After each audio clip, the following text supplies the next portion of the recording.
পাথৰেৰ সোনালী অধ্যায় ক্ষমতালোভেৰ আলো ঘুৰাইছে ক্ষমতাচ্যুত কৰাৰ ক্ষমতা জয়মতী দীঘল ত্যাগেৰ অনন্য নিদৰ্শন সংকটপূৰ্ণকালত জয়াই দিয়ে আত্মবলিদানৰ ভেটিতে স্বামী গদাধৰ সিংহ আৰু পুত্ৰহিংসাই ওলি যোৱা আহোম ৰাজতন্ত্ৰই ৰাজহাড় পুৰাই এক নৱ প্ৰভাতৰ সূচনা কৰিলে। প্ৰতিজন অসমীয়াৰ ঘিৰে ঘিৰে আজিও জয়া জীয়াই আছে।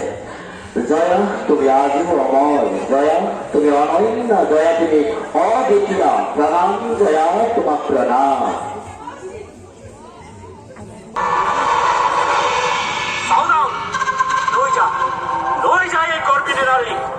যেতিয়ালৈকে তাই নিজৰ স্বামীৰ ঠিকনা নিদিয়ে তেতিয়ালৈকে চেৰেঙাৰ কুটকুটা গছত বান্ধি কঠোৰৰ পৰা কঠোৰ শাস্তি দে।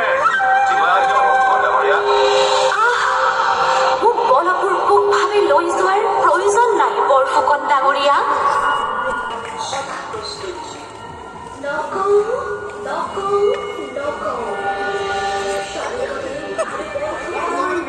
ৰাইজসকলক তেওঁলোকৰ ভাৱসমূহ চাবৰ কাৰণে অনুৰোধ জনাইছো।